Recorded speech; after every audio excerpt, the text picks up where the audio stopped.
Hey everybody, welcome to Northern Thailand and welcome to Worm Bin Weekends Week 4. I really hope you enjoyed the special that we ran last week where we had 9 episodes all week long. Hey, moving forward, there's going to be a video every single Friday through Sunday. Friday will be Bin 1, Saturday Bin 2, and Sunday will be Bin 3. So I hope you'll join me for that moving forward. Now, I'm also going to be trying some new camera angles and some new lighting today.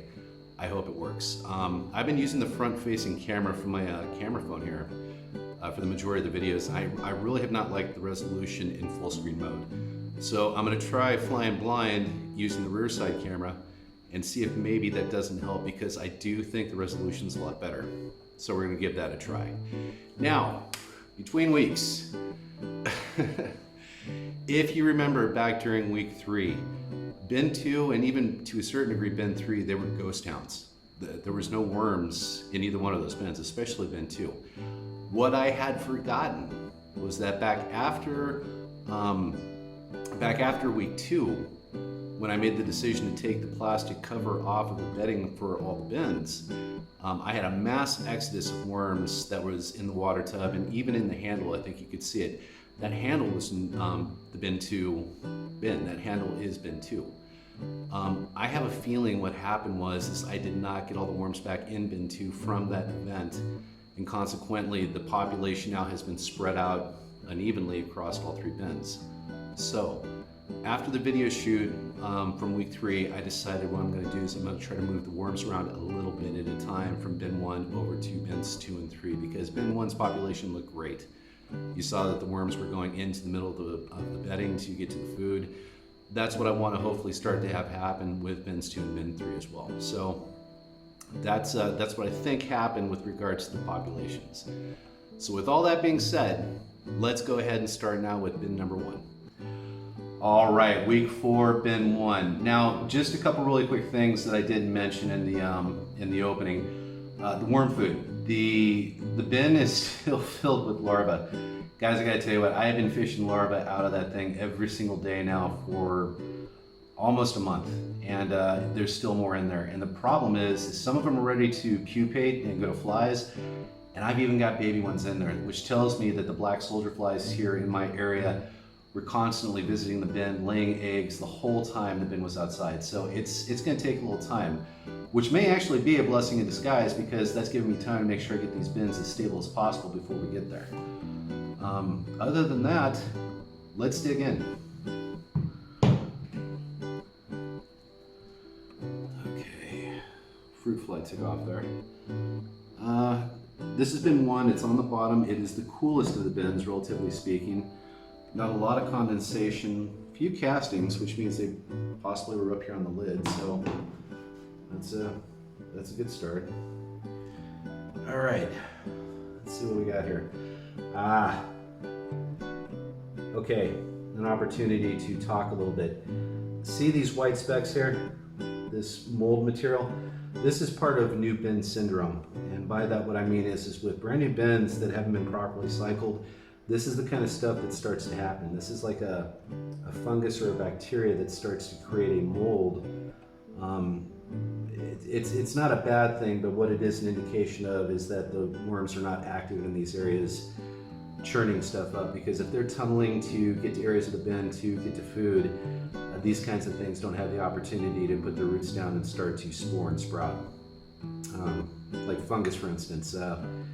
That last week in bin 2, I believe you saw that I was holding up what looked to be a fungus. That quite possibly was a mushroom that was starting to grow in the bin, and the only way that can happen is that the mycelium for that mushroom has the ability to start tunneling underneath the bedding that it's in, and the only way that's going to happen is if worms aren't active in that area. That's what it's an indication of. So enough of that, let's dig in and see what we got going on. Now last week we gave them those flowers of tranquility, remember that?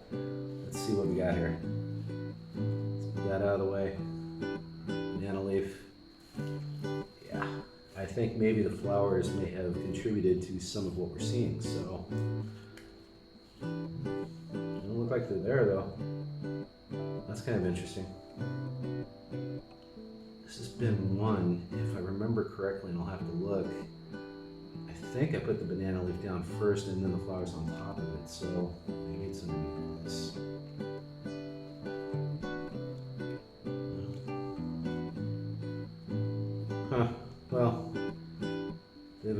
gone bye-bye, either through the biology that's going on in the bin or worms got to them. Let's dig in. Let's see what we got going on. Where's our friends? Always on the sides and the edges. Look at that. Holy smokes. I don't know if you guys can see this or not. I hope you can with this new camera angle. But man alive. Got some serious worms here. Wow. Look at the size of them, guys. They really are amazing. I hope you're seeing that. Okay, let's keep going. Yeah, they're all mostly here on the sides. Okay, the bin is kind of damp, so I'm going to be adding some bedding. They are going to get a small feeding today of some rice, which is going to definitely heat things up. Seem to be doing well. The population here in bin 1 is stable and it's good. Like I said before, I think what happened was there was just an uneven distribution of some of the various evacuations over the last few days, and so that's primarily what's been going on here. Sweating into the bin. That's always good. A little salt. Not good. All right, so what kind of bedding are we using today? I've got this massive teakwood tree out in front of where I live. The thing is, if not 100 feet tall, close to it, loaded full of leaves. So all year long, regardless of what time of year it is, I have access to really nice big leaves. And when they dry up and turn brown, fantastic. So today we're going with some leaf bedding, which I like the idea of anyway. I hope you guys checked out AB's channel. If you did, since I talked about it last week, you'll see why I'm saying I love it. I just love this as a bedding. It's great stuff.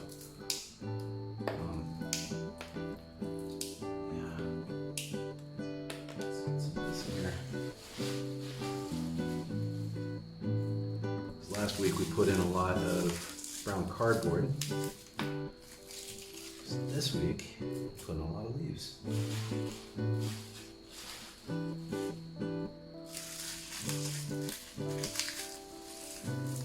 Yeah. You guys will see in the coming weeks as these get broken down even further and consumed by the worms. The castings that come from these are just, they're beautiful, they're rich, they're dark. I won't say black, but they're very dark brown, and they're absolutely beautiful. Just really gorgeous stuff.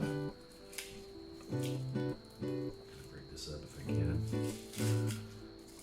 Some of these things are not completely bone dry yet, so they're still kind of, bendy. They don't exactly break up real easy. So, all right, that's good. All right, let's roll these over like we do. The worms don't seem to have a problem with getting mixed like this, which what am I saying? It's not like they sat and told me that. But just based off the fact that I've done it a few times now, they seem to adjust all right. I think with the way that it just balances out the moisture in the bin, I think they're okay with it.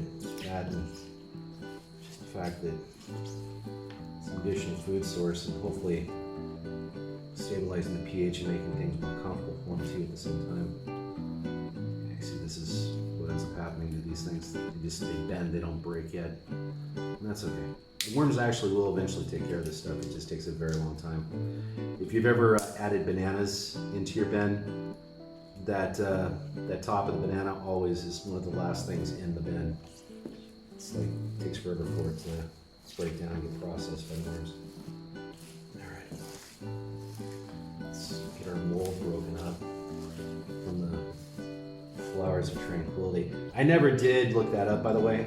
I just couldn't translate the name, and I don't plan on using them again. I just did that one time because I was really not wanting to give a very big feeding into the bin.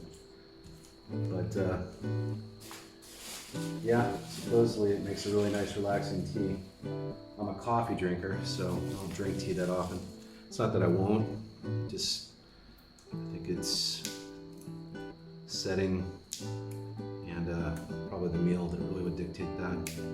Anyway, all that aside, it's still broken up. Now, I don't know if any of you guys have ever really used rice in your bins. I've used it a few times in the past, even before now. It will heat the bin up. What I typically tend to do is I don't add it in fresh. I give it a few days to kind of relax. And when I say relax, it's in the refrigerator, but then I sit it out a little bit before it goes in because I want it to get some microbes. We use rice a great deal in natural farming because it's perfect for collecting IMOs, indigenous microorganisms, and that's what we do to make a lot of our inputs with in that farming practice. And so rice is just it's like a perfect medium for being able to attract the things we're wanting in the way of microbes. This is really nice. Worms look good. Look good in here.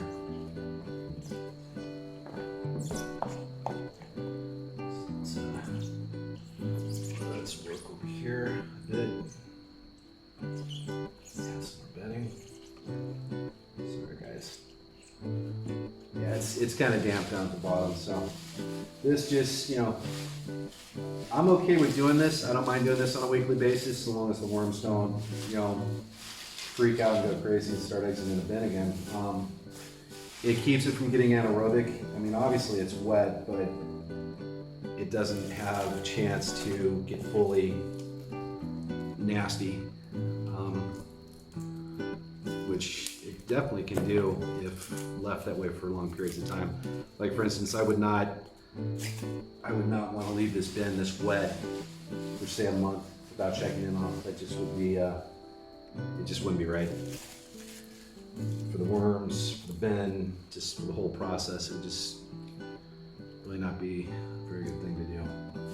But once things stabilize, many weeks from now, we might look at some of those options. And I mean, obviously, once I have different plans once these guys actually start processing through the BSFL frass, if I ever get it stabilized, aka get the larva out of the bin. But once they actually process through that, that's going to become a regular thing for them with regards to what they eat.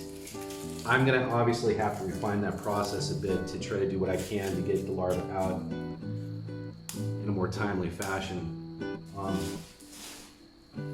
All this was an experiment, like I was saying before, so it just is a matter of trial and error.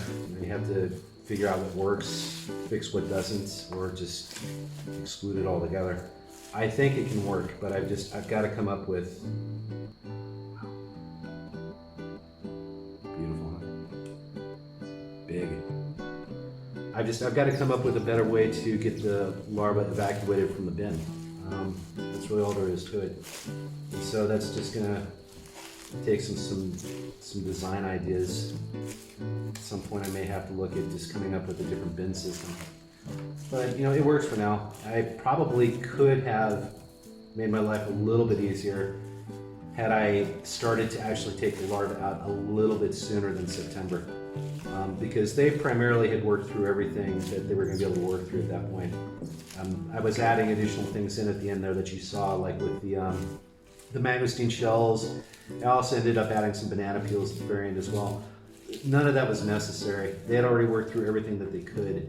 I'm going to have to come up with a different way to work the recipe, where maybe what I end up doing is turning all that into like a mash. But what I really need is a tool to be able to do that with, because I don't have one. I don't want to go into a plastic bin with steel tools because I just don't want to chip or shave the plastic into the food. That's why when you saw me in the bioremediation stage 2 video using that wooden stick, that was the whole purpose behind that. What I've got to come up with is something that will allow me to mash all that down and turn it into more like a puree, the green material that is, and then add the rice or something to turn it more into like a, it's going to sound disgusting, but turn it more into like a pudding or even a dough. And then get the flies attracted to that because, like I was describing when I was mixing all that stuff in that video, there's a lot of fibrous green material in this food, but it's at the very bottom of the barrel now. And it's, the worms will eventually, when they get a hold of it, they'll take care of it, but I'd like to even make it easier on them by having that whole thing almost turned into a puree, and then eventually into like a pudding type of substance that they can then finish after being processed by larvae. Okay, enough of my rambling. Let's feed the worms.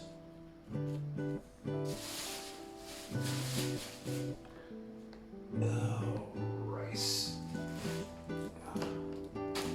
I was going to try to get some vegetables or something to put in with it, but I thought, you know what, let's just stick with the rice and we'll go from there.